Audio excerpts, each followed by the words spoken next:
आघाडीचे उमेदवार ज्यांचे आत्ताच विचार आपण ऐकले ते शिवराम काळे, अनिल देशमुख, अमरावतीहून या ठिकाणी आलेले हर्षवर्धन देशमुख, व्यासपीठावरचे सगळे मान्यवर आणि सहकारी बंधू भगिनींनो, लोकसभेची निवडणूक ही आता जाहीर झाली, पण ही निवडणूक या देशाच्या आपल्यासारख्या कोट्यवधी लोकांचा घटनेने दिलेला अधिकार तो जतन करण्यासाठी अत्यंत महत्त्वाची निवडणूक आहे. आज देशाचं राजकारण आणि देशाचा अधिकार ज्यांच्या हातामध्ये आहे त्यांना जी काही शक्ती दिली गेली त्या सगळ्या गोष्टीचा परिणाम आज या देशामध्ये एक अघोषित आणीबाणी ही आपल्या सगळ्यांना बघायला मिळते. कालच आम्ही दिल्लीला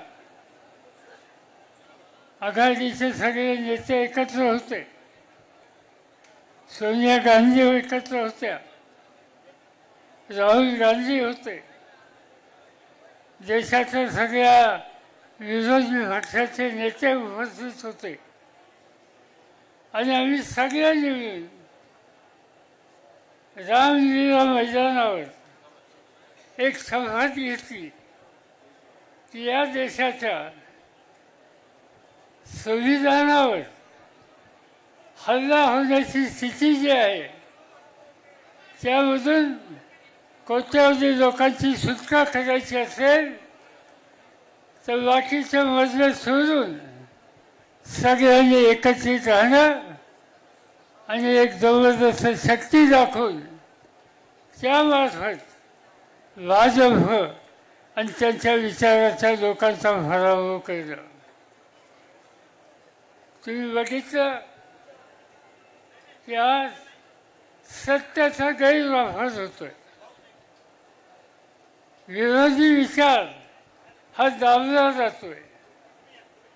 झारखंडसारखं राज्य आदिवासींचं राज्य आणि त्या राज्यामध्ये आदिवासी मुख्यमंत्री केंद्राच्या भूमिकेशी वेगळा विचार मांडणारा मुख्यमंत्री आज त्याला तुरुंगामध्ये टाकला. दिल्ली देशाची राजधानी आणि दिल्लीचं राज्य हे आज आम फाटीकडे आहे. त्यांचे नेते अरविंद केजरीवाल केंद्राच्या भूमिकेला सहकार्य करत असताना सुद्धा राजकीय विचार हा मोदीजींचा मान्य करत नाही. ही भूमिका त्यांनी घेतल्याच्या नंतर आज अरविंद केजरीवाल दिल्लीच्या मुख्यमंत्र्यांना तुरुंगामध्ये टाकलेले आहे. त्यांचे 3 मंत्री तुरुंगात आहेत. ही स्थिती दिल्ली होती सीमित नाही आहे. तुम्ही आपण जर कलकत्त्याला गेलो तर ममता बॅनर्जींच्या मंत्रिमंडळाचे लोक त्यातले 2 लोक तुरुंगात आहेत. काँग्रेस पक्षावर सर्व बाजूने हल्ले केलेले दिसत आहेत. पक्ष चालवण्याच्या संबंधी जी जबाबदारी पक्षाच्या नेतृत्वाची आहे त्यांना पक्ष चालून न देण्याची स्थिती, त्यांची खाती बँकेची गोठून त्यांचा व्यवहार थांबवण्याची भूमिका आज भाजप सरकारने केलेली आहे. ही स्थिती या देशामध्ये कधी नव्हती. आज ही स्थिती या ठिकाणी निर्माण केली आणि म्हणून हे निर्माण करणारी, हा लोकशाहीवर आघात देणारी, मूलभूत अधिकार उद्ध्वस्त करणारी, लोकांच्या बाबासाहेब आंबेडकरांनी दिलेल्या संविधानावर हमला करणारी ही जी विचारधारा आहे, ती विषयावर आधारित विचारधारा आहे आणि म्हणून तिचा पराभव करणं आणि या देशाचं भविष्य काळाचं जनतेचं भविष्य हे योग्य राहील याची काळजी घेणं आणि हेच काम तुम्हाला करायचं आहे आणि त्यासाठी ही निवडणूक महत्त्वाची आहे.